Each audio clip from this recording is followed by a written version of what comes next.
Good evening, everyone. I have 6:30 p.m. and this is Tuesday, December 7th. I'd like to welcome everyone to the Columbus Common Council regular meeting. And with that, if Clerk Pat Gable could take a roll call for us. Albright? Here. Let's see. Arnold is excused. Clark excused. Gray? Present. Motive?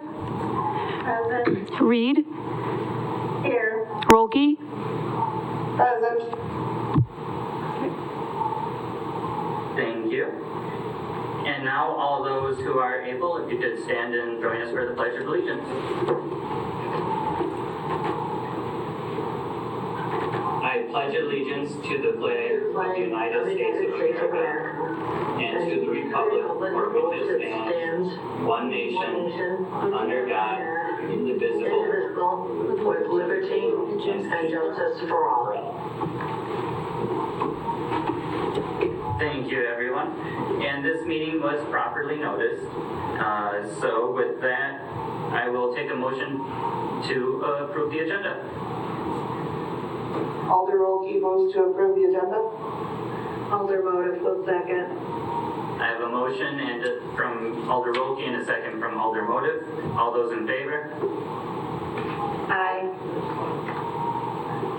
Any against? Agenda is approved. Moving on to correspondence and communications.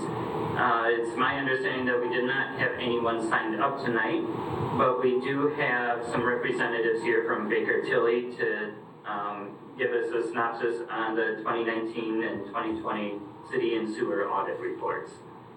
Amanda, did you want to take it from here? Yeah, I can do that. Thank you. My favorite thing about Zoom meetings are seeing the pets and kids on the screen. I've had the same happen to me. All right. Well, thanks everyone for having Jody, Dobson, and myself tonight. We're going to talk a little bit about the 2020 audited financial statements.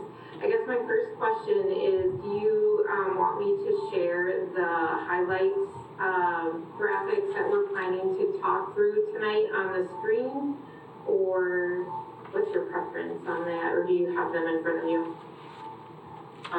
We should all have everything in front of us, but if you'd like to take over the screen and put it on for the people watching, that would be good. Okay. Looks like I'm not able to share, so. All right, thank you. Okay, well, if Here we that's, go. Give it a try again. I got it. Thank you.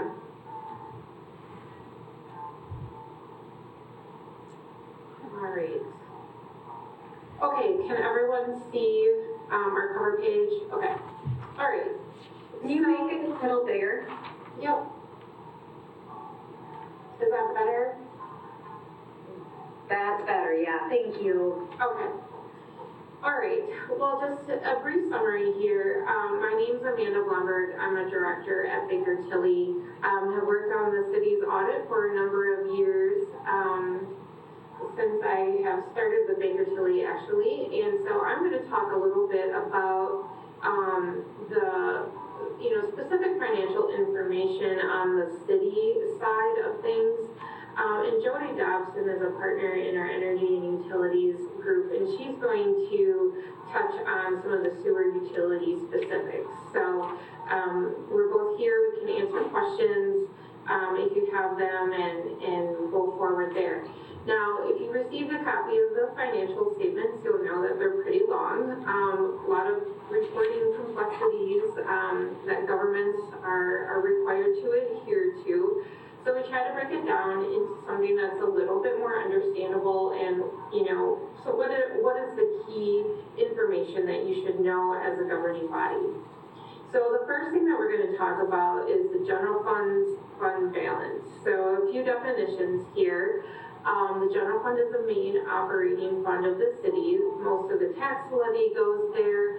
Most of the normal operating expenses come out of that fund. And so you're talking your police, fire, public safety, or public works, administration, recreation, many of those types of activities are recorded in the general fund. So as a result, we take a look at the general fund's fund balance, which is essentially its equity or its assets minus its liabilities, whatever is left over. And that provides us with a picture of the health of the general fund, which also kind of translates into the health of the city from an overall standpoint. So basically, this graphic that we see here compares the 2020 fund balance to the 2019. And so you'll see the green bar going across here for each of these categories. And I'm going to talk through each of these categories and what they mean. And they basically they're categorized in relative liquidity terms. So our non-spendable, we're not able to spend. It's tied up in long-term type assets. The biggest piece of this $270,000 is in advance to the pool fund, which has often operated in a deficit since its inception. So right now the general fund is essentially floating, pardon the pun, funds over to the pool fund so that it can pay its operating costs. Because that can't be repaid in the near term, that's considered to be non-spendable fund balance. The next category that has an amount is the assigned. So this is really kind of earmarks or designations that management or the council can make on certain funds. This was $687,000 at the end of 2020, and that is made up mostly of amounts that were intended to be used for the 21 budget year. The biggest piece of that is the payment in lieu of tax that comes to the city from the water and light utility, which was about $516,000. The idea behind that is that we get that, or we recognize that, but we don't really use it until the 21 budget year. There were other budget carryovers or designated uses of funds of $136,000 that were intended to be used in the 21 budget as well. And then there is kind of a standard, I'll say savings account of about $35,000 that's intended to be there to pay employee benefits if the need arises. So this is the assigned portion.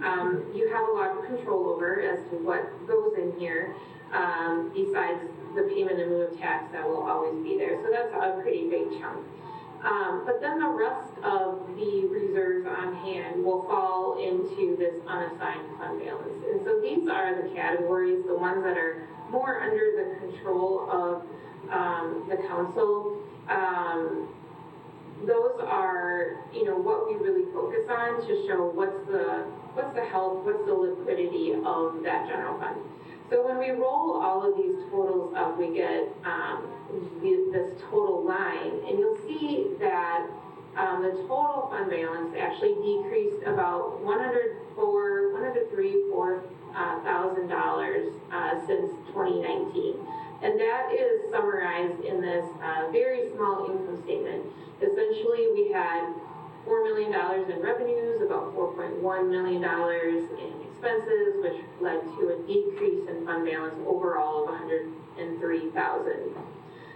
Compared to the final budget numbers, though, this was a little bit better than anticipated by about $216,000. So we had anticipated that we would dig into our fund balance a little bit.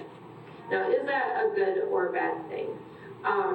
This particular chart talks, kind of shows what part of your fund balance you have in comparison to your annual expenditures. So what this tells you is if you have no more revenues, how far through the year could you get with your current reserves on hand? And so we have a couple of comparison points here. The pieces that I want to point out here is that the city does have a policy in place as to where we want this percentage to be. And it is a range between 10 10 and 25%. So we've included a red line and a dark black line here to indicate what that range is. We have a couple of lines here that mean a little bit different things. And so the city's policy just looks at the unassigned fund balance. So we flip back a page, we're looking at this unassigned amount, and we compare that to the annual expenditures, the actual expenditures of the general fund, and we get a percentage. So again, you'll see that this percentage kind of pops up and down between the 20 and 27% mark, which is right in that range indicated in the policy, except for this one year we went a little over, not a big deal.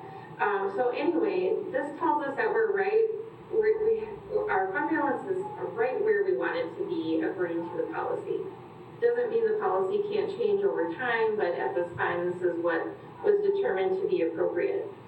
I included this other line here too, because this actually calculates your assigned and unassigned totals and compares it to your annual expenditures. So given that all of our assigned really is going to go to future costs, it does have some relevance in this calculation. And these are much higher numbers. The minimum that is generally recommended by the Government Finance Officers Association is about 2 months, which is like 17%. So that's a pretty low percentage, and you'll see that your actuals, the 17% is compared to this green line. And even when we take off that assigned amount, your blue line is even still above that recommended minimum as well.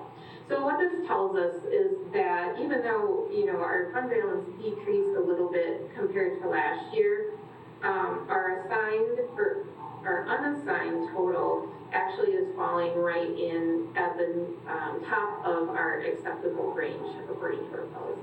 So that's all good news. And so this is something to kind of keep in mind going forward. Are we, based on our budgeting decisions and our actual results, are we kind of keeping within this range that we deem to be appropriate?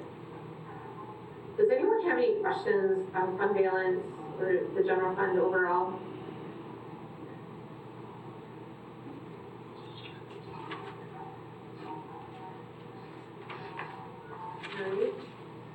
I will move on. The other area that we'll focus on for city purposes would be general obligation debt.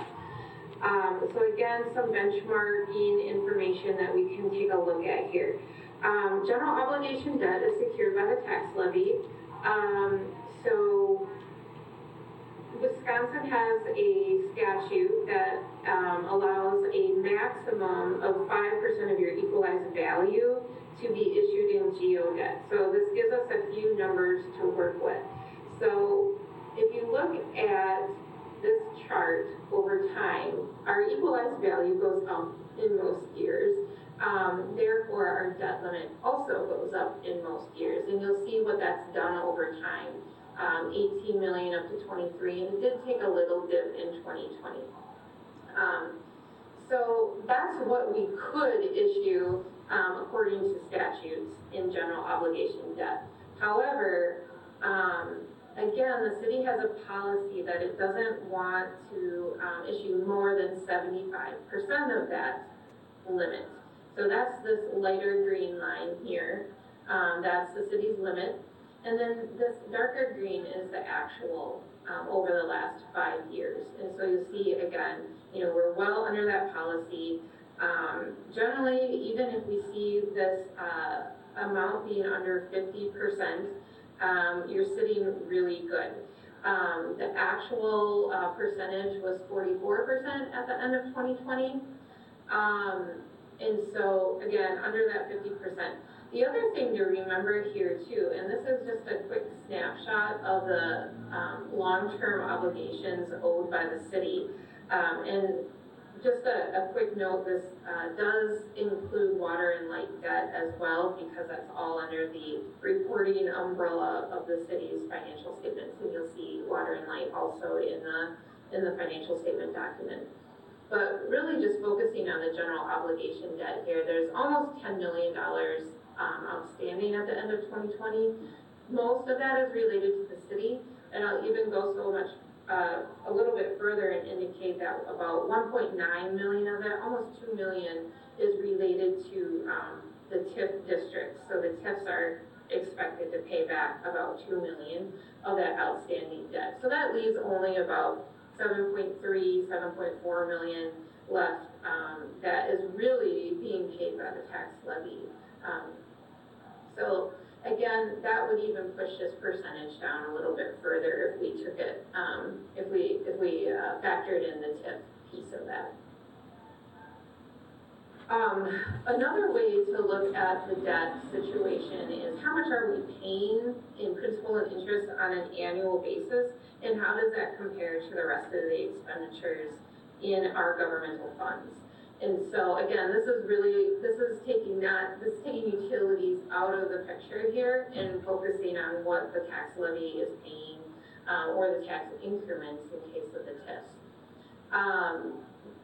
So here we'll see that about 18% of the city's expenditures relate to debt service. I've seen a lot of references to, if this is 20% or under, you're in really good shape. So you think about, you don't want to overextend yourself or be paying a lot in annual debt service so that we can, obviously spend our levy on other things as well. So anyway, this is a pretty good indicator. It's been pretty steady over the last 5 years, actually, except for a little bump in 17. But it's been under that 20% all of this time. You'll see down here is a summary of 2020, 2019's principal and interest payments, and compared to what the expenditures were for the year.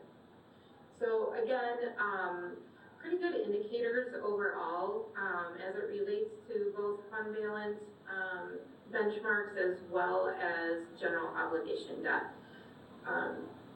So that's about all I have to point out about the city funds. Does anyone have any questions for me before I pass it on to Jody?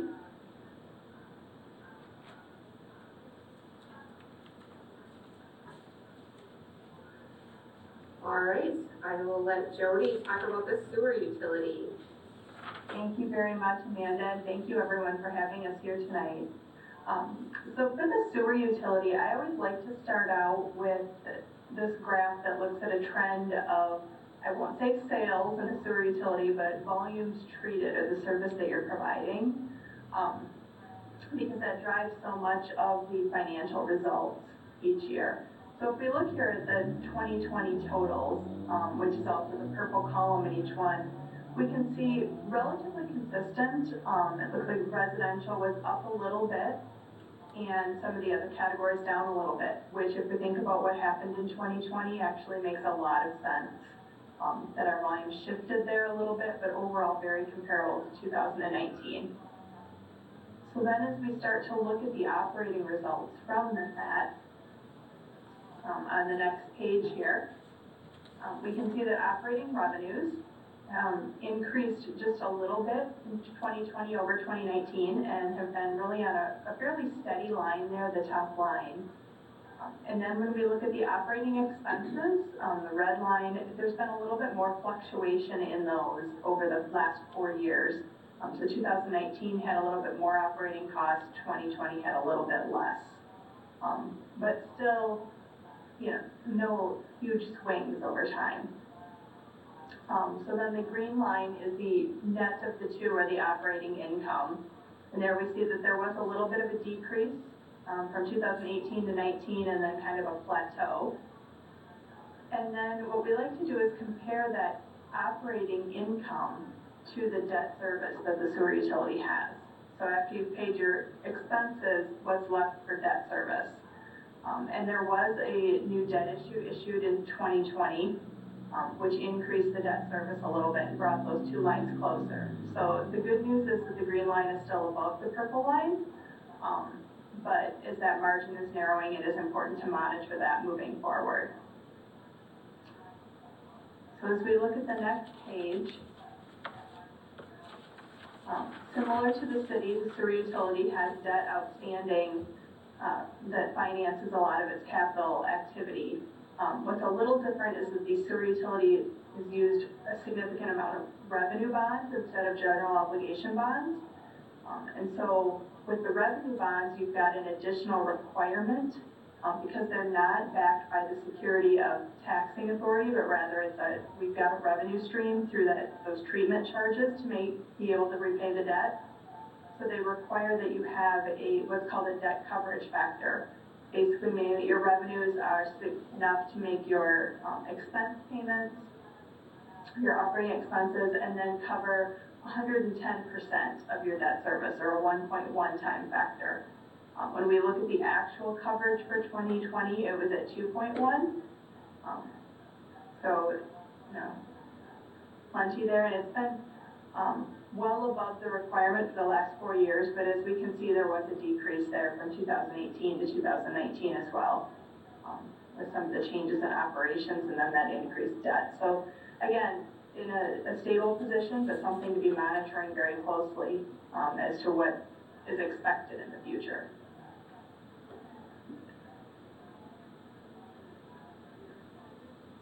So along with that, another key number that we look at for enterprise fund utilities is the cash on hand. Now your sewer utility has a significant amount of cash on hand, but there's some of it that's restricted. The second line here, that's primarily restricted related to either outstanding bonds, so we have to have some money set aside to make the next bond payments, or borrowed funds that are restricted to be used for future capital projects.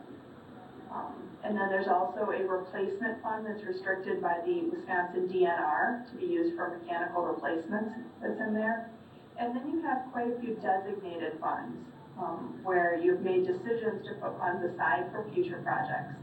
Very advisable, provides nice transparency into your planning. But at the end of 2020, due to the amounts that were put into those balances, there was actually no unrestricted cash on hand left. Now, I will say here with the designated funds, because that's something that has just been decided to set aside, it's not an external restriction. That's always a decision that can be undone, either on a temporary basis, if this was just a timing flow of when bills were being collected and bills being paid, or policies could be changed moving forward. But when we see that unrestricted cash, the top line, decreasing as it has over the last 4 years, that's really something that we want to take a look at. And so I know that we've been working with the city to look at the sewer rates, and I think that's something that is going to be done in the very near future to determine if there needs to be an adjustment in rates, or was this just a blip, and maybe either some of those other funds can be used for things, or if expenses, are not as high as they had been. So something that you'll be hearing more about, I think. And then the last number that we do always look at with utilities is, because they have so much capital infrastructure, how much of that is financed through equity versus debt. So as we look here at the numbers, the blue being the equity, the end of 2020 was 64%, and the debt being 36%. And those numbers have been relatively stable over the last 4 years, which is very good. We typically don't like to see the debt go above 50% unless there's some really unique circumstances, a brand new treatment facility or a young utility that's got a lot of new facilities. So I think this is a reasonable position to be in for the debt to equity. And so I think really in your sewer utility, it's been stable operations, and so it's just as those cash reserves have been drawn down taking a look at what is the future needs for some of those designated funds, either adjusting that position, or if those projects are going to be happening and the funds are needed for that, then looking at what your rates need to be to make sure that there's unrestricted funds for the day-to-day operations.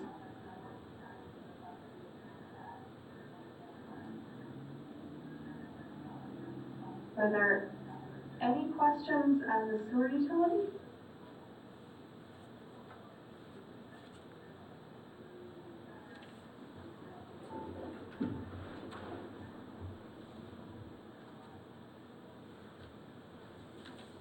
Awesome. Well, thank you very much, Amanda and Jody. Did you have anything else for us? Awesome. Well, thank you so much.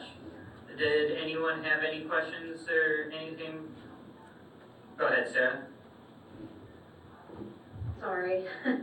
How long does it typically take for your audits to come out? I mean, because we're just about to close 2021 and this is just 2020 info.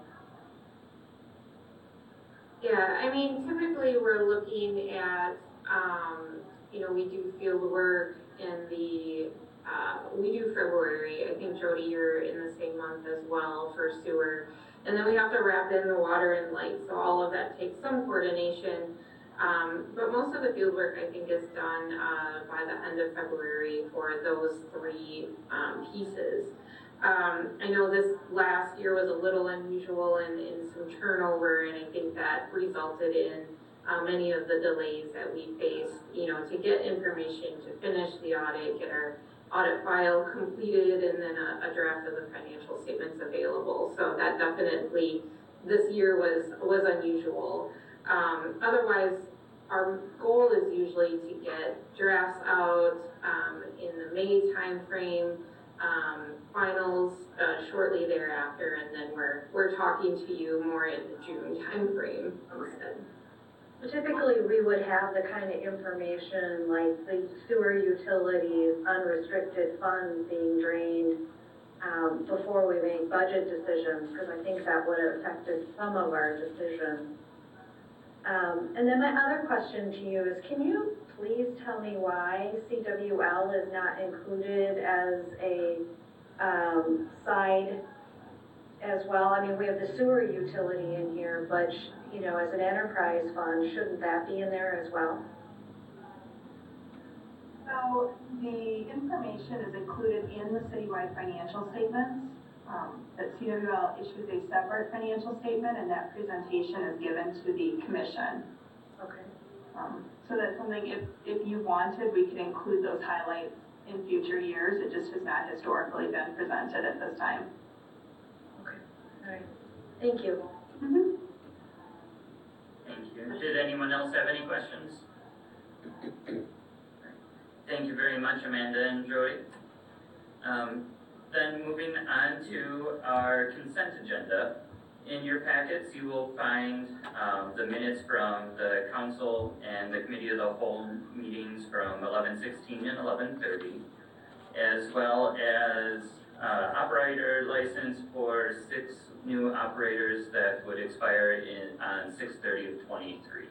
Did anyone have any questions or comments on those? I have some corrections. Go ahead. On the regular meeting minutes, on the first paragraph with roll call, I do not believe 6:35 p.m. is the correct start time. It would have needed to coordinate with the end of the public hearing, which ended at 6:55. So I think that needs to be adjusted. And then also down under number 6, the second sentence, second by motive, it should be to approve, not T approve. And then under paragraph 10, in the first sentence, there needs to be a space deleted between the $ and the 1. And that's all for me.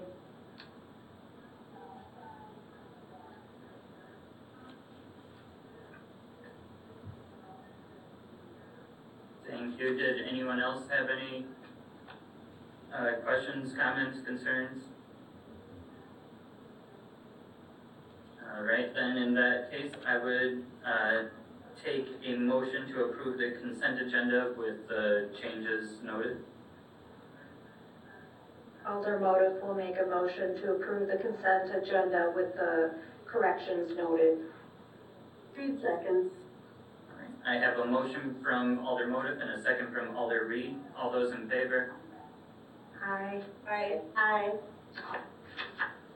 Any against? All right, consent agenda is approved. Thank you, everyone. Next up is to consider and take action on the mayoral appointments. So in your packet, you will find a handful of mayoral appointments. Did anyone have any questions or comments on those? Okay, in that case, I would take a motion. Alder Motive will make a motion to approve the mayoral appointments to the boards listed. Alder Albright, can second that? I have a motion from Alder Motive and a second from Alder Albright. All those in favor? Aye. Aye. Any against? Seeing none, they are appointed. Thank you very much, everyone. Next up is to consider and take action on the election clerk appointments for 2022 to 2023 election cycle. Did anyone have any questions on that, or did you want to give us a little background info? Sure. Every odd year, at this time of year, election clerks, I'm required to appoint election clerks for the next election cycle. And these are the folks that we've contacted, that we worked with before. And also by November 30th, the top two parties from, I believe, the last presidential, submit nominations to be included in the, into the election nominations. And we received information from just one of the parties. In Democratic Party nominations, and they are listed, and they are, and I didn't receive anything else from any other parties. So this is the list that we would look to appoint for the next 2 years. Thank you very much. Did anyone have any questions or comments, concerns? Seeing none, I would take a motion to approve the election clerk appointments.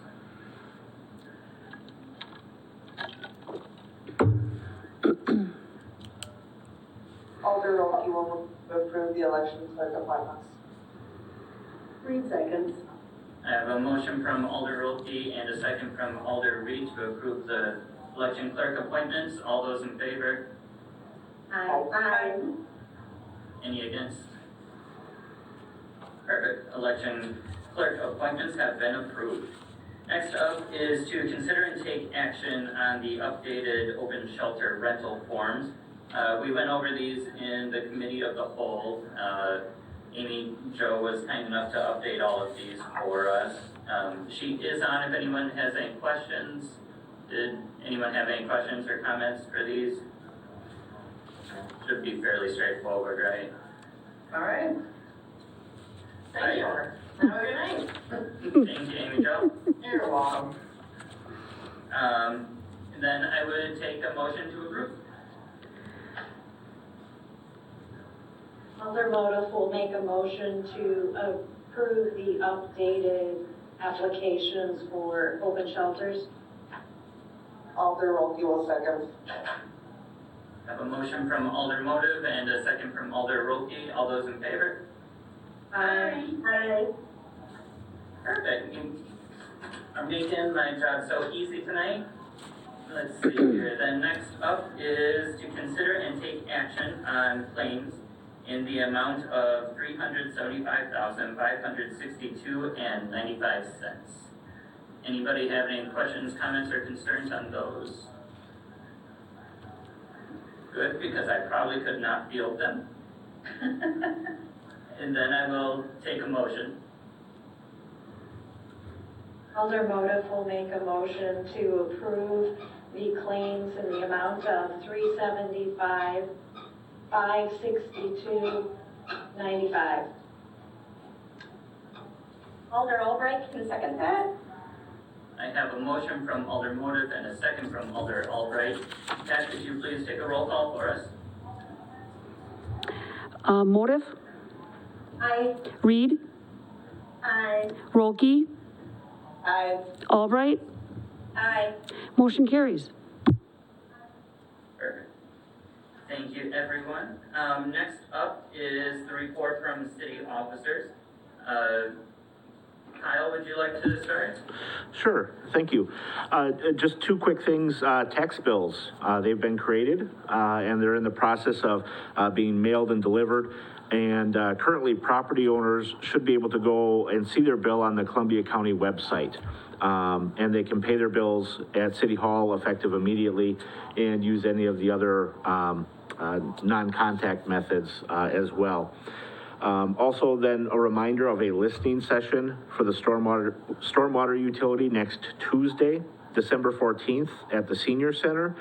That will start at 6:30, and we're encouraging people to attend to hear just a little bit, but also to share their thoughts and questions with us so that we can kind of tailor our information to be the most useful for everybody. And that's all I have. Thank you very much, Kyle. As all of you know, Mayor Arnold wasn't able to be here tonight. She didn't just grow a beard. So I'll be stepping in to just go over a little bit of basic info.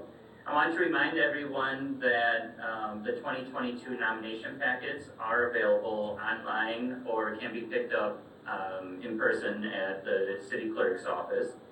The city elections that are up are all their positions for District 1, 2, and 3, as they are every year.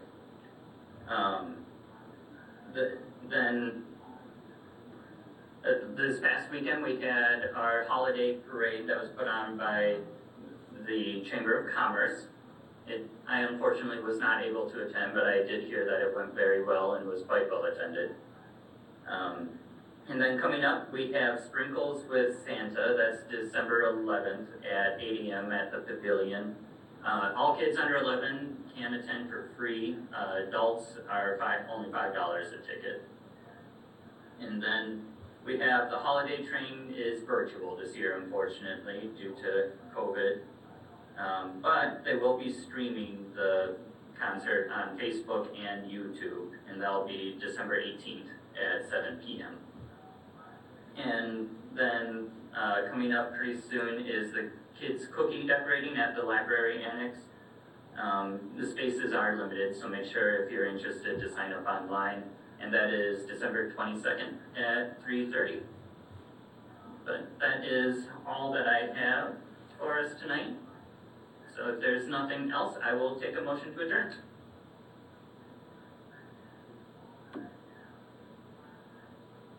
Alder Rolke will move to adjourn. Reed seconds. I have a motion from Alder Rolke and a second from Alder Reed. All those in favor? Aye. Aye. Perfect. We stand adjourned. Let's see, that one went pretty quick. Let's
on to the Columbus Common Council Committee of the Whole. I have 7:14 p.m. on Tuesday, December 7th.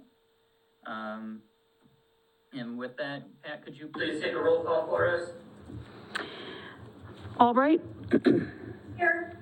Gray, Present. Motive, Present. Reed, Here. Rolke, Present. Thank you. This meeting was, of course, properly noticed. Next up is to approve the agenda. Unless there are any questions, comments, or concerns, I'll take a motion to approve the agenda. Alder Motive will make a motion to approve tonight's agenda. Alder Rolke will second. I have a motion from Alder Motive and a second from Alder Rolke. All those in favor? Aye. Aye. Any against? Perfect. Agenda is approved. Moving on, I understand that we do not have anyone signed up for citizen comments tonight. Is there anyone that signed up since or came that wanted to speak? no, there is no one else. Thank you. Then next up is item number 5, committee and commission minutes. In your packets, you'll have the Cable Commission from 10/13 of 21, the library from 9/28/21, the PFC from 9/22/21, recreation from 11/9/21, 9/8/21, and 10/13/21. Any questions, comments, or concerns, any of those? Perfect. Then moving on to item number 6, to review the Knowles Nelson Stewardship, the TAP grant appraiser process. We have Matt here tonight with us to walk through exactly what that is. Sure. Good evening. We were awarded a TAP grant, I believe last year, and the TAP grant was for bike and pedestrian trails throughout portions of the city. There's a map actually in your packet that kind of shows where the trails will be added. But the grant itself didn't cover the real estate portion of the project. There was a TAP grant is through DOT. There is a program through DNR that we were encouraged to apply for, and right now we have a tentative award. And one of the first things we need to do is go through and have the properties appraised. So one of the things that DNR is. I put requiring is more of a request, but it is something that needs to get started yet this year, by the end of the year, selecting a appraiser and hopefully having them complete the work in early 2022. I have put out for bids. I recently found out about this need to have somebody in place by the end of the year. So far I've sent at least 5 requests out, and I've received 1 bid.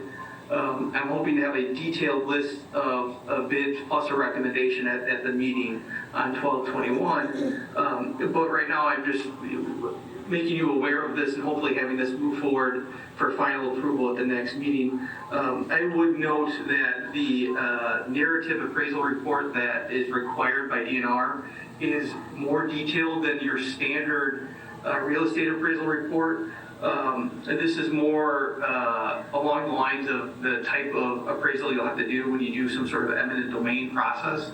So it's going to be more expensive than I think your typical appraisal. The first bid I had back was for the 9 properties was about $2,500 per property. So that was $22,500 for the 9 properties. Hopefully the other bids will be better, but that is essentially the process we're working through to start the TAP grant, the real estate portion for this project. So thank you, Matt. Go ahead, Shelley.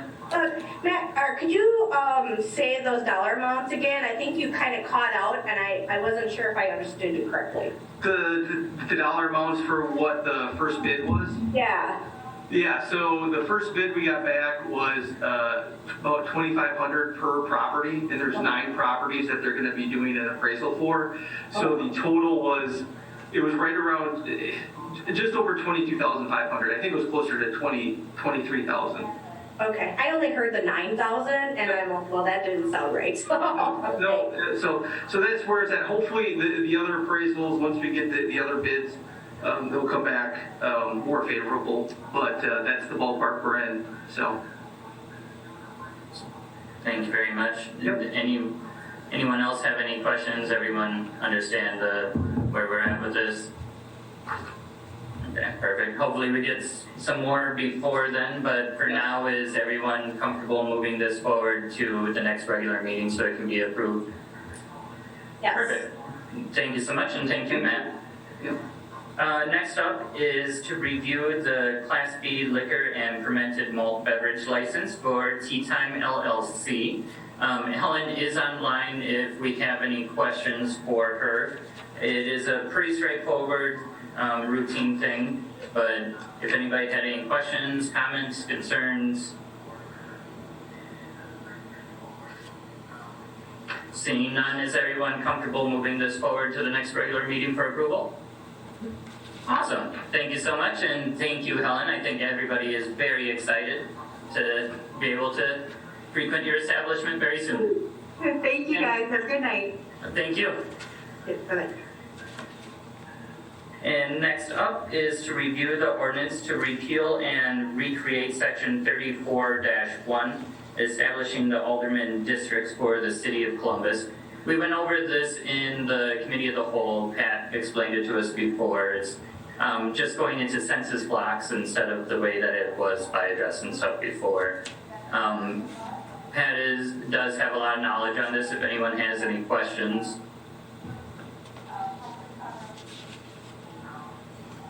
Everybody comfortable moving this forward to the regular meetings for approval? Okay, awesome. Thank you so much. And thank you for saving Pat's voice on it. Let's see. Next up, we have the stormwater utility ordinance information. So there's some info on this in your packet.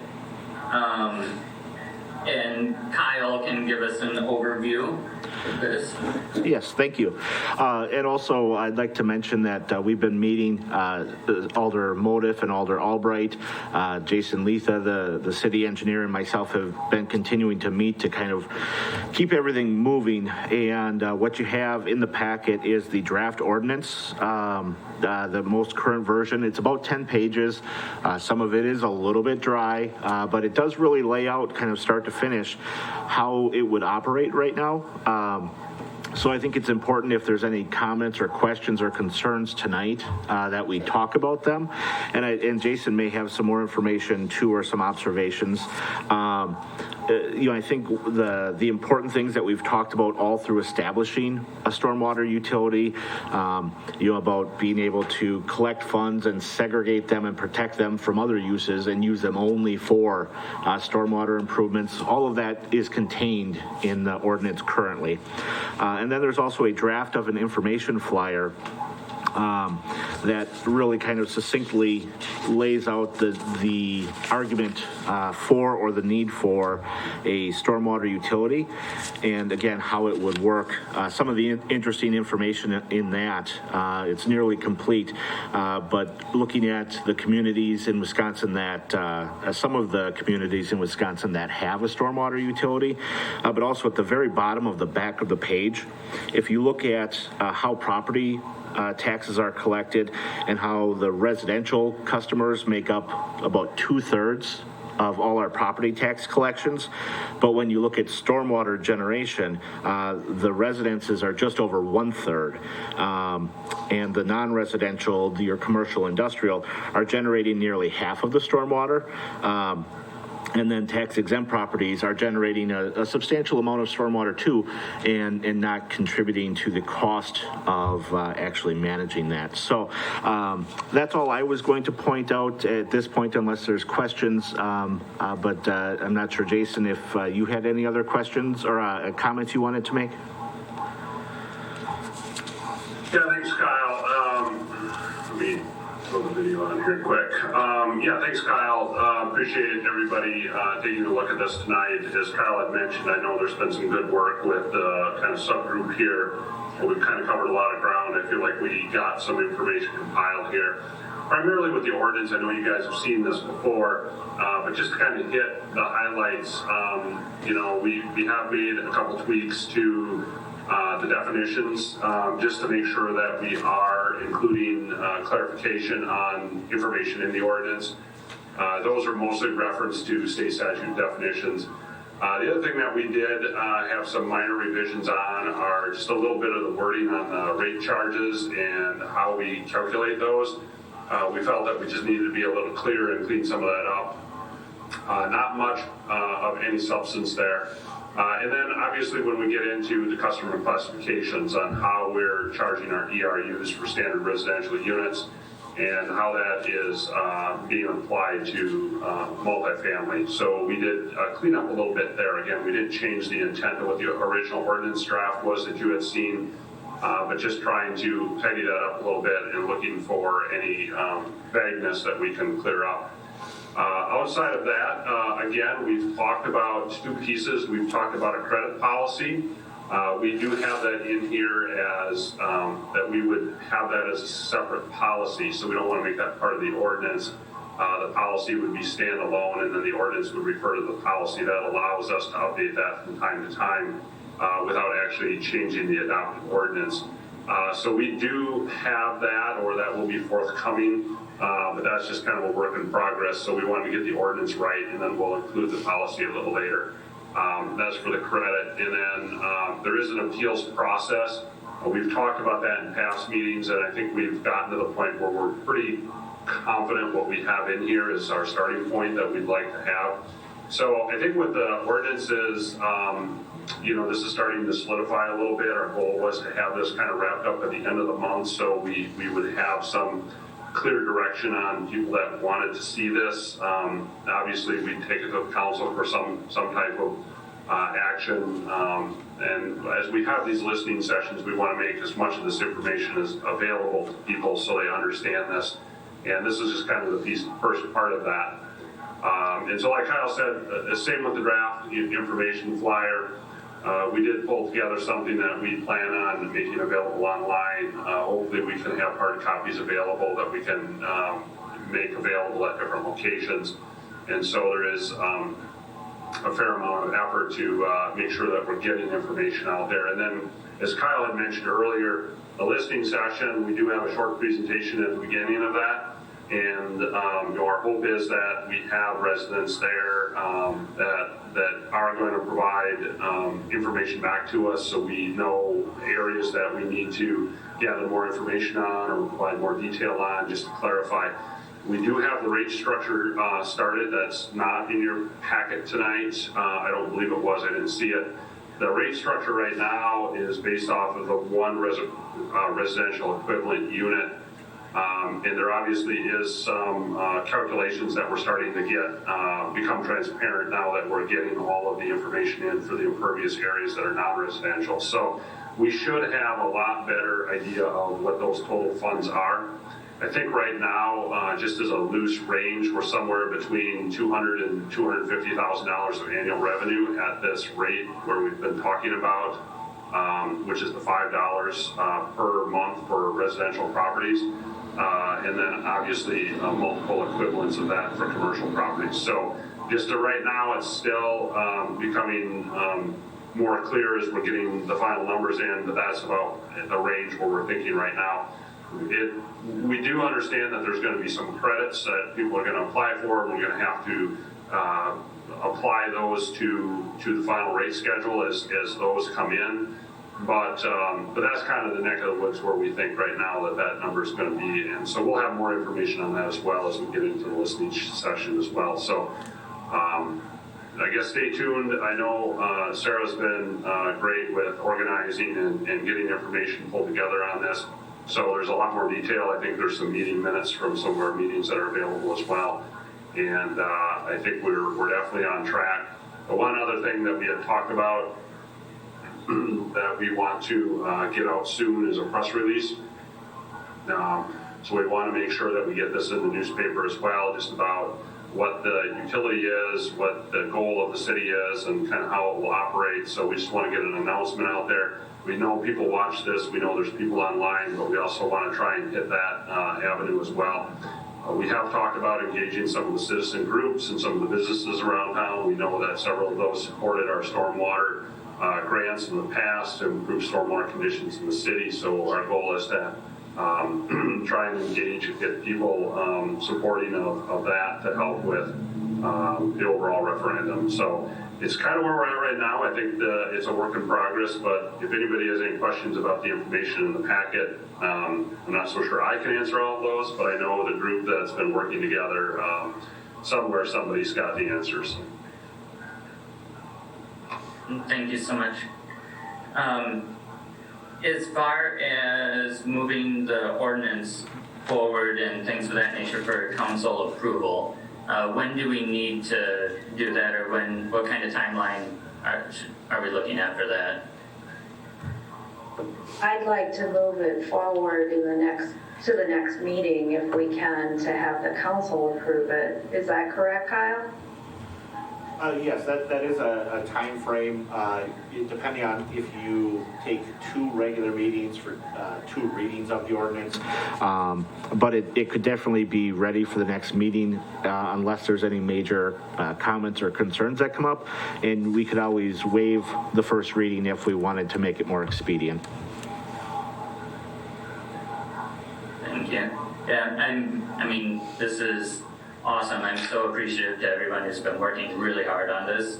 I'm really excited. I'm I'm really hopeful that the referendum will pass. So is everyone comfortable moving that forward go ahead, Trina. Oh, thank you. I guess I was just wondering, should we be waiting on the public listening session for a little bit of input? Although to me it looks great. But I just wasn't sure if we should wait just a little bit or not. I think for just to adopt the ordinance and get that portion moving forward, I don't know if the public listening session is that relevant to the ordinance portion.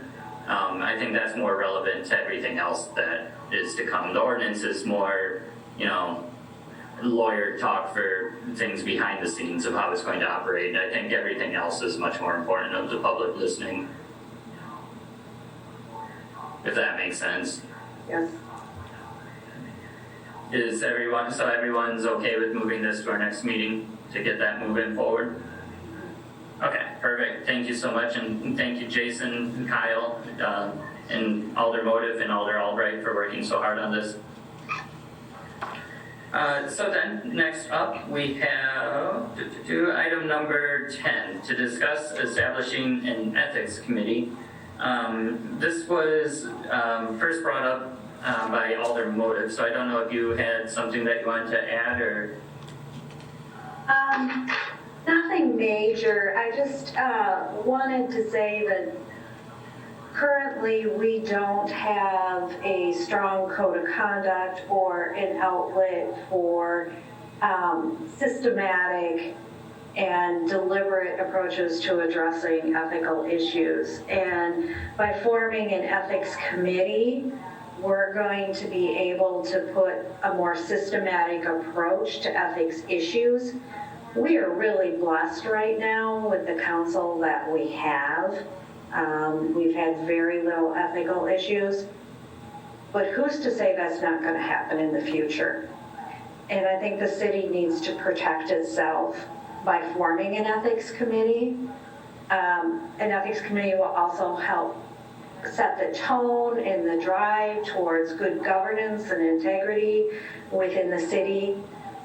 And in addition to those things, an ethics committee could help with training and education where needed in the city in regard to ethics. Sort of how I had presented this is the ethics committee is just a standby committee. It's made up of members of both the city and the council, and it is going to be used to interpret and enforce our ethics regulations. Awesome, thank you very much, Alder Motive. Did anyone have any comments or questions? Go ahead, Trina, I see you going up.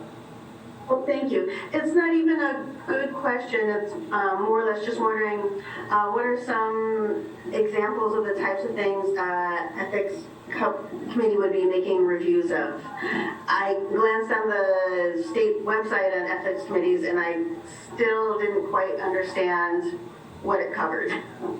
I think the big thing with that is that would largely be based on what the council decides it would be covered, and what the council decides what ethical conduct for the council is. We would be kind of self-governing in that perspective bit, so we'd have to decide what the ethical standards are, and then the committee would ensure that, if that makes sense. So that's so that would be a big part of it, is establishing the basic code of conduct and the ethical standards and things of that nature. There are examples for us to go by, looking at other communities and things, and how they've established it, how they hold them, they hold themselves to, what levels. There are basic ones, of course, that from state and federal government that we can look at, but I think a lot of that is going to be decided on both by the committee and the council. The council will, of course, approve it.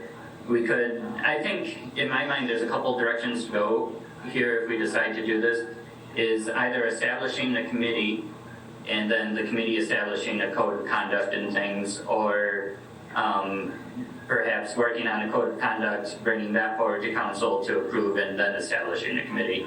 It's kind of which direction we start first.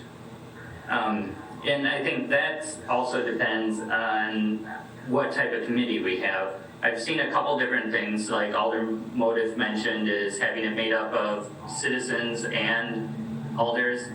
I've also seen one that I liked where basically the committee was the council, and then if one of the council members were in question of potential ethics or conduct violation, that member would be removed from the committee and a citizen would be put in their place.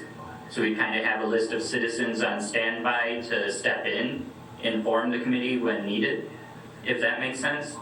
So the committee would always be all of us, except if one of us had, or two of us, or whomever had a violation or a potential violation, the person in question would be removed and someone else would stand in. Go ahead, Alder Motive. One of the things that an ethics committee does is allows for transparency, greater transparency, transparency and accountability to our residents. So if a resident believes that one of the council members has done something unethical and wants to file a complaint, they can with the ethics committee. And the committee as a whole, the ethics committee as a whole, would then help determine if the complaint is factual, if some sort of discipline needs to be happen. And it can range in everything from unethical campaign activity to, not allowing someone to speak the right amount of time during a meeting. I mean, it's all over the board. Go ahead, Shelley. So I guess I'm for this. My only thing I wanted to touch on what Sarah was talking about. When we had our orientation, I don't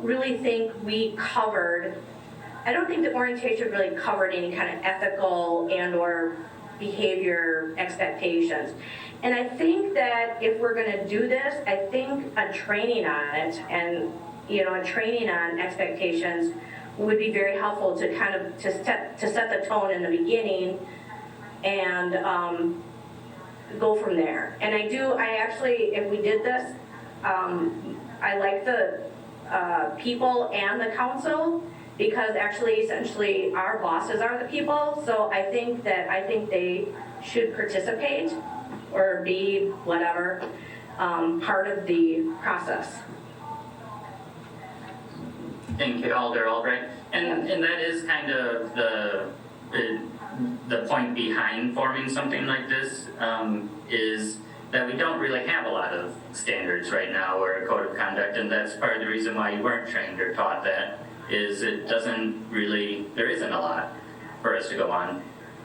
So this would establish more, and I think that's a good thing. I did have one more comment. Go ahead. So, are we going to, so we're talking about elected officials, is this gonna go to like people that are appointed to our committees and on our commissions? Because they are also representing the city. So are we looking at it going that far or just strictly for council? In my opinion, it would need to be everyone elected or appointed.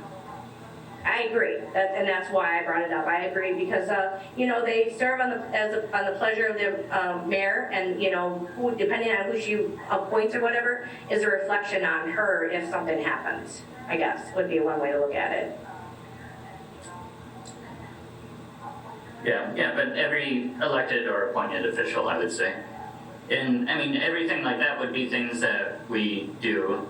So kind of before, Alder Motive and Alder Albright both mentioned having just a set committee of some citizens, some council members. I think in some ways that's a good way to do it because there's always some of both, but in other ways it makes it a little bit more challenging. The only reason I brought up it being all council and then excluding people from council if it involved them is because it won't always involve a member of council. And we are the primary elected officials. The rest are mostly appointed. So it's, then if it was one of us, we would be removed from the committee and have a fill-in. And then there wouldn't be any question about who's on there. We wouldn't have to appoint people. We wouldn't have to move things around or ask or form a whole new thing is my only reason of thinking that. And one of the most functional ones and one of the best ones that I saw when I was sifting through examples, that's how they had it set up. Go ahead, Sarah. Paul, you can correct me if I'm wrong on this, but as our city attorney in an ethics committee hearing, if we ever got to that point, you have to remain neutral, correct? Not necessarily. Okay. That would depend on what role the council and or the committee would want me to perform. Usually in a situation like this, I would be either prosecuting the complaint and then another attorney from a different firm would be retained to give guidance to the committee, or it would be the other way around and I would be giving guidance to the committee and somebody else would be retained to prosecute the complaint if it actually needed to be prosecuted. I mean, depending on what the nature of the complaint is itself. So would it be advantageous for us if we are selecting, you know, members at large from the community to try to have an attorney who's willing to volunteer their time? No, that would be, I shouldn't say no so fast. That would be a valuable member of the committee, but you would not want that person to be putting his legal hat on while sitting on the committee. That would be a big problem for the person. That makes sense. Go ahead, Shelley. So I guess my only other comment, my concern would be, how are we going to assure confidentiality? I mean, because the gossip tree can be wild, so we can't assure confidentiality. Well, we should already have confidentiality among our members, and in doing our code of conduct, you know, they're also then signing off on confidentiality. I mean, that has to be strict. Right. Yeah, I think that, and I think confidentiality, that is kind of one of the, in my opinion, that's a huge thing. I mean, I'm in accounting. I've had to deal with confidentiality for 20 plus years, and so when I hear people talking, you know, at the water cooler type stuff, it's a little kind of frustrating, I guess. I don't know. And that would be one of the things the committee would handle, would be concerns of that nature. Paul? I agree with what you just said, Ian, but if you're forming an ethics committee, the committees that I've seen in the past, the main focus of that committee is to basically conduct hearings into complaints that have been made by citizens or by other officials against certain people. So if you get to that level, everything that you do, with very rare exception, is going to be in public. I mean, it'll be a public hearing, it'll be a public situation where the complaint is aired in public. It'll be pretty rare. There are occasions where some of this can be done in closed session, but that won't be the general rule. Right. Okay. And so, not a huge concern as far as the committee goes, because everyone will be able to know anyway. Right. Okay. Did anyone, so it sounds like for the most part people are in favor of having some sort of committee. Paul, you of course have more experience than us in things of this nature. In your opinion, is there a better system or type of committee, whether it's the council that makes it up or whether it's a hybrid of council and citizens, or? The one community that we spent a fair amount of time working on this type of ordinance, they opted for the council being the committee. And they went back and forth between part and part or just all council, and came to the conclusion that all council would be better. And I think they came down that way for a couple of different reasons. First, if you're lucky, this is a committee that does not meet very often. The one community that I represent that has a code of conduct or an ordinance like this has had to use it one time in 10 years. So that, and that was a mess, but it was only one time. So, and their other thinking was that the people on the council already have kind of the working knowledge as to how this is supposed to be, so they know the rules a little bit better than members of the general public. So they and maybe the training hasn't been had with this group yet, but the presumption is that they had a little bit better understanding as to what the rules are supposed to be, so it's easier to get going, right off the bat instead of having to bring everybody up to speed. Thank you. And that's more of my thought process, is it's not a committee that should be meeting on a regular basis. So that's my biggest concern with it being a hybrid, is we appoint citizens and they, for X amount of time, and they do absolutely nothing, or the one time that we need them to do something, they've never worked with it before or done anything with it before, and they have no idea, they're completely clueless when they come into it, and it's just almost pointless. That's my major concern. I think if the violation involved a member, then we substitute them out, was kind of what I thought. And then I think more than anything, I hope that we won't need to utilize the committee or do anything. I think the big thing is us just establishing the code of conduct, the ethics, and how we want the elected and appointed officials to act and interact and be held accountable. I think just having that established would be enough to hold 99.9% of us accountable to something, just knowing the rules and everybody would play along type of thing, in my opinion. Or at least I hope. Like that's hopefully who we're electing and appointing.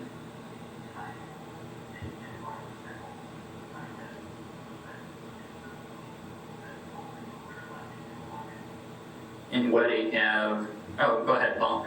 Well, one other comment to think about is the community that I helped put one of these together for also extended this to employees. And so it was elected officials, all members of village boards, committees, and commissions, and employees. On the outside event that there, and I guess I was sitting here thinking about the example for an employee and couldn't really come up with anything unless, you know, it was somebody that was, you know, trying to shake down citizens as they were trying to use a city service or something like that. But that was one other option that you could have is to extend it to anybody who is a city employee as well. Thank you, Paul. I would be a little apprehensive on that myself. I personally, I trust Kyle and all of our department heads to be able to hold their own and their people accountable and ensure a positive working environment and a good ethical code. And they do have a stronger code. I think that is, I personally don't want to police the city employees or be the body that holds individual employees accountable. I would trust that to Kyle and the department heads. What does the rest of council feel about that, having it include or not include employees? Shelley? So I just want to confirm, we have a code of conduct for employees currently, right? Yes. Okay. Then I would think that should be sufficient then. I agree that our department heads and our city administrator can handle those items. And if they need our advice in a closed session, that's, you know, a different matter. Thank you. You see you unmuted yourself, Amy? I was just going to agree with that as well. Thank you.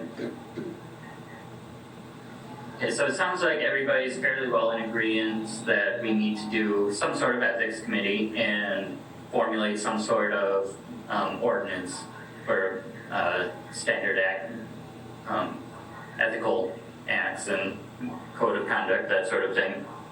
I suppose the big thing is how what the committee is made up of and how we want to move forward from here. Gina, did you have any thoughts? Oh, no, I was agreeing with the others on how I think the general handbook and the current management we have will be fine for staff.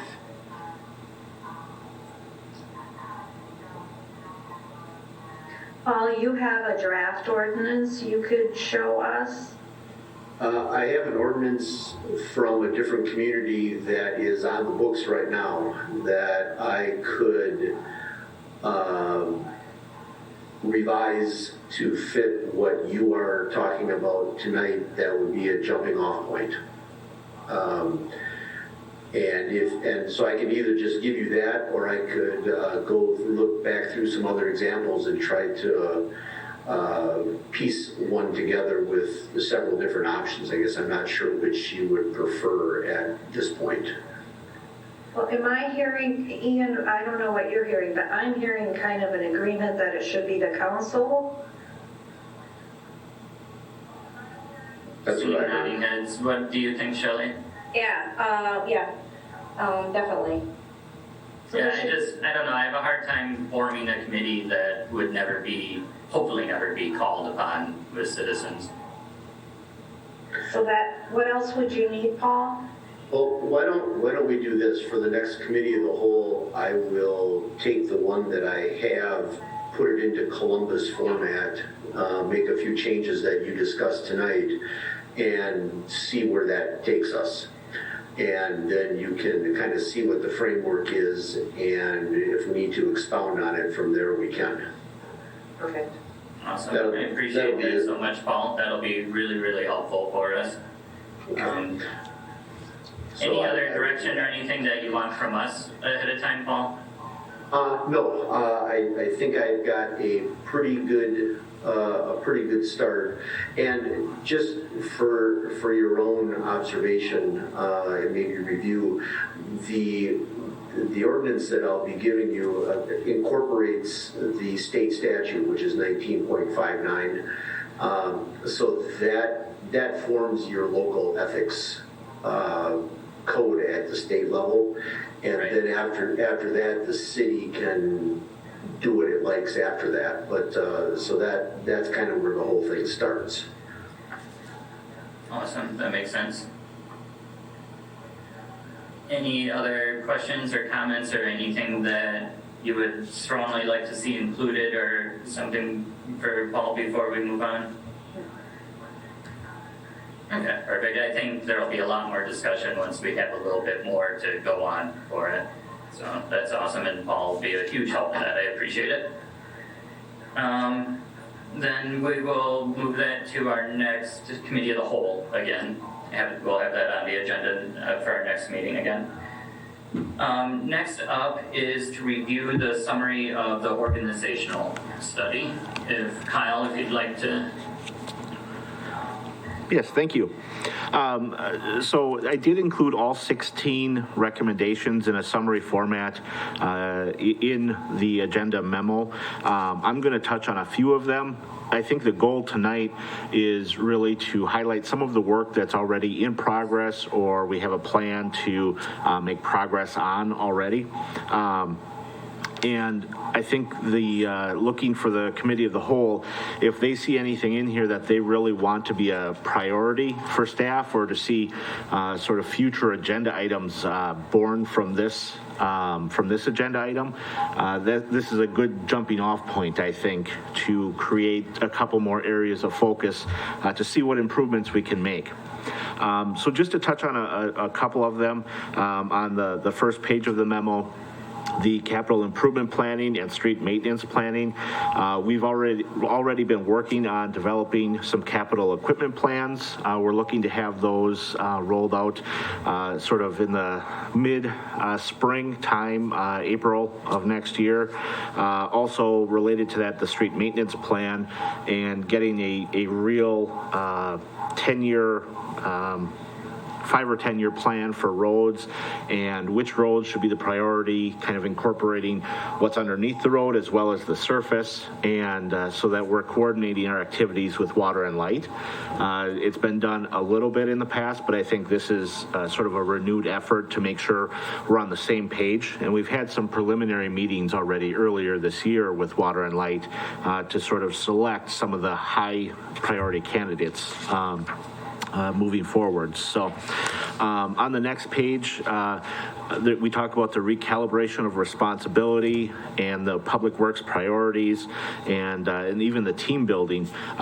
Really, we're looking at a lot of the position descriptions in public works and looking at some of the recommendations about how they might recommend structuring the different employee groups, and so that's an ongoing effort. And I think as we look at changes throughout the community between how the employees are structured and how we sort of define who does what and in what the priority would be, there may be changes that come out of that. But ultimately, I think the goal is to build a better public works team that has more clear priorities about what the council wants. Because there are a lot of things that end up sort of falling on the DPW plate, and not all things are created equal. And so I think it's just important for the council to communicate what they feel is the most important. Moving to the third page, a lot of these are again related. The overtime policy is something that's been a point of discussion with public works staff. As the policy is currently written, we've been evaluating some different language and some different options in conjunction with the personnel manual implementation that is again scheduled for the spring of 2022, and that's already underway. That pairs itself, I think, also with a comprehensive wage and compensation study as we really look at, where are we in the marketplace. The authors did indicate that our wages are below average in the group that they selected. So there probably is some progress that we could make in that arena. Not to mention the labor market right now has been incredibly challenging, and wages are, sort of increasing faster than we can keep track right now. So I think getting a good study that helps us understand where we are and where we should go would be important. And there's multiple ways to do this. We can do this with in-house staff, but if we're going to do sort of an organization-wide, whether it's DPW or if we're going to branch out into other areas and other staff, it might be worthwhile to engage a firm that actually specializes in this kind of work and has the contacts, tools, and resources to do something that is probably more useful to us in the long term.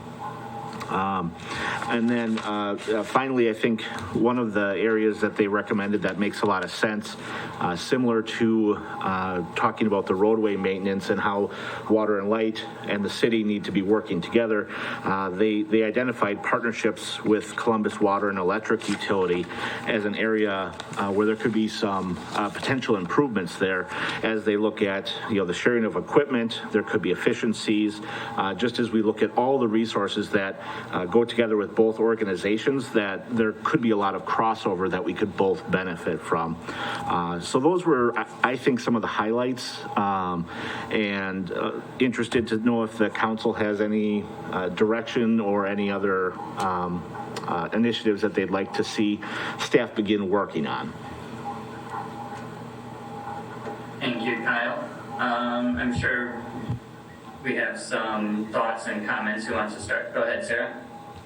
I would really like to see focus on two things. One, a compensation study, and two, sort of how we can create better partnerships throughout the utilities so that we are being more efficient with equipment, employees, all of those types of things.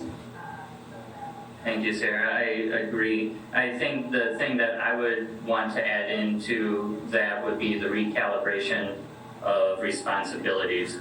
I think that goes hand in hand, both with partnering with the CWL, but also the compensation study and everything else. I think I'm far from an expert, but I think part of our issue of compensation and part of our issue of effectiveness and lack of direction with DPW and defined priorities, I think a lot of that comes from us needing to recalibrate the responsibilities and restructuring a few things. So I personally feel like that's probably my number one priority would be recalibrating. And I think the compensation study would kind of go hand in hand with that and be part of it, as well as the partnership with the CWL. Go ahead, Shelley.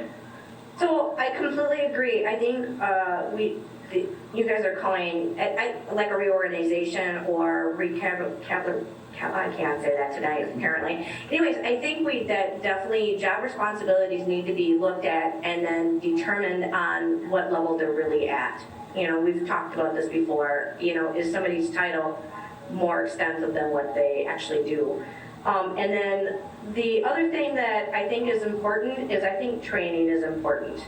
I think that if people are trained well, they have a certain amount of confidence and that they feel like they can do their job better, and that, it just seems like it's, the job is easier if they have good training that goes along with that. Awesome. Thank you, Shelley. I think that's a very good point. Trina, Amy, anything to add? Go ahead, Trina. Oh, yeah, I was just looking at the part on the street maintenance planning. It's recommending to adopt an ordinance using the PASER standard system for roadway conditions. I thought that's what we already used for deciding which roadways we'll likely tackle. Seems like every perhaps 2 years, a long list of roads with different numbers. It's never 10 because that's brand new, but usually more like 3s and 4s, for which ones need, just a coating and which ones have utilities running under them. So I just wasn't sure if they had been given information that we've traditionally had when they did the study. So, Oh, go ahead, Kyle. so I think their observation is that while we're using the Whistler system and the PACER ratings, they felt that if we adopted it into ordinance, it would somehow make it, I guess, more long-lasting, more impactful. I think adopting the ordinance doesn't have the same impact as just a really concerted capital improvement plan with all the resources put together. I think I understand what they're saying. I think it's more important to do the planning than to adopt an ordinance that says we're going to do planning or we're going to adopt these standards, which we already do. And Trina's right. We do go through this every several years. We're hoping to sort of tweak that. I think usually Rupert Milky brings together a lot of information and helps us evaluate that. And we would like to start owning that a little more ourselves and having a little bit more, continuing information so that every couple of years you don't get a brand new set of information, but that we maintain on an active yearly basis a longer term plan that incorporates a lot of different things. So I don't think the ordinance is the most important part of that recommendation. Thank you, I agree. Thank you. That makes a lot of sense. And I think if we did have a more robust capital improvement plan, that would help not only council, but future council and our citizens. One of the biggest complaints when we did Hibbard is the lack of warning that we were doing Hibbard, or, nobody knew this was going to happen all of a sudden. I think if we had a better plan overall, that would help at least people understand, kind of not exactly when it'll happen, but kind of their pecking order on when it'll happen based on other things, and so that we at least know what direction we're going, which street we should hopefully be doing next. Instead of council arguing about which street we should be doing next, we'll have kind of a more clear idea of which street should be up next on the docket, type of thing.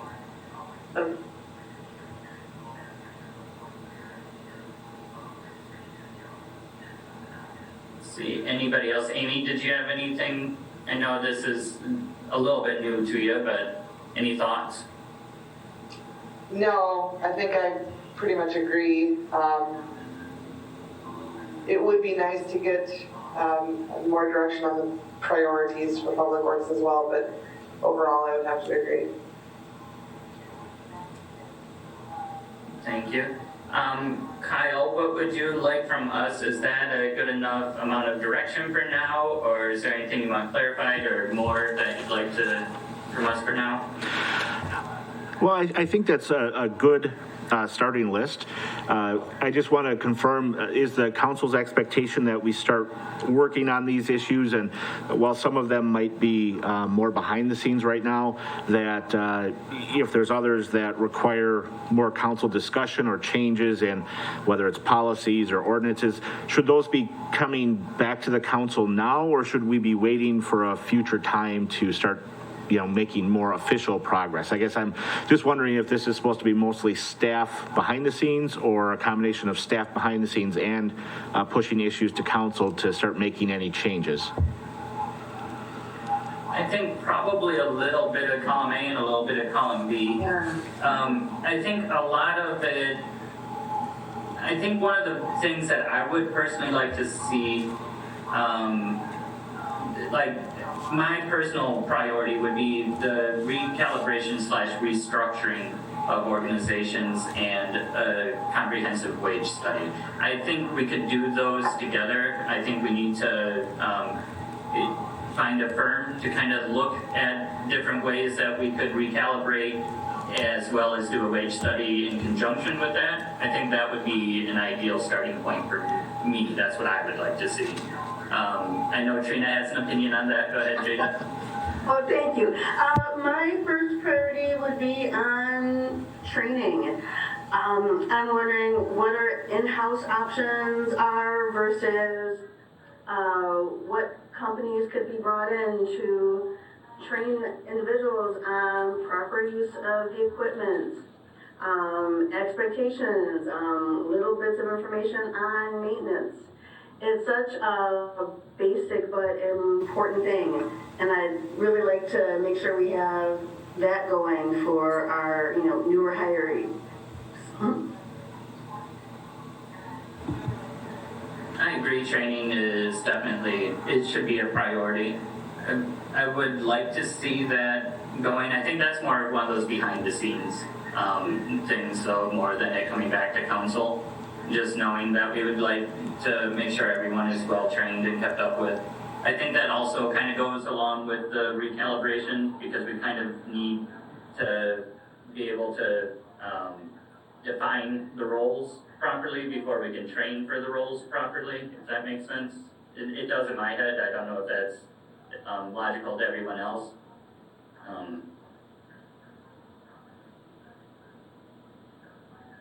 Any other thoughts on that?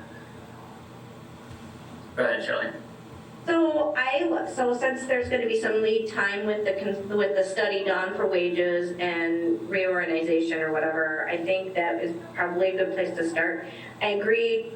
Training for me would be 3 on the list, and if that can be done, with the director and/or staff, yay. But if we decide to merge or have some kind of shared equipment with the utility, then, people are gonna have to be trained on that. So it might be a good idea to wait on that until we figure out what's gonna happen with the departments.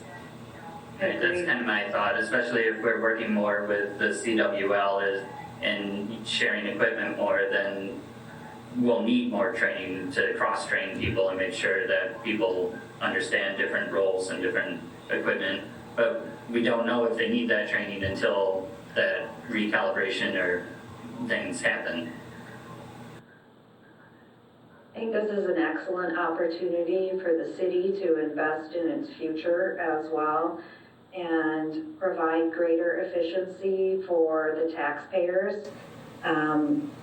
This may not be something that we're going to see immediate results from, but I think long term, it's going to bring great results. It's going to help with everything from cost efficiencies to bringing in better talent if needed, or ensuring that we're keeping up with the market for compensation. Thank you, Sarah. That's a very, very good point that we have to keep in mind, especially during the beginning of this. If we're moving forward with wanting a firm to come in and do a recalibration, reorganization, and comprehensive wage study, that's not going to be free.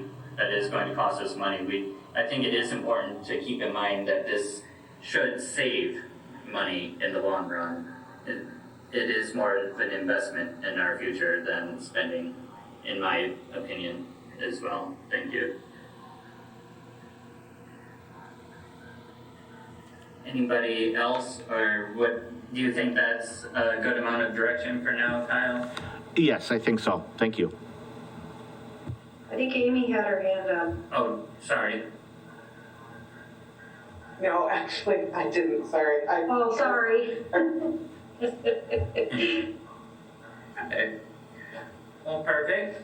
Thank you, everyone. So next up is to convene to closed session per 19.851G to confer with legal counsel for the governmental body who is rendering oral or written advice concerning strategy to be adopted by the body with respect to litigation in which it is or is likely to become involved. Do I have a motion to convene to closed session for the reasons read? Alder Albright can make a motion to go into closed sessions for the reasons read. Alder Motive will second. I have a motion from Alder Albright and a second from Alder Motive to convene to closed session. Pat, could you take a roll call for us, please? Albright, Aye. Gray, Aye. Motive, Aye. Reed, Aye. Roki, Aye. motion carries. Awesome. We are now convening to closed session. We will not be coming back.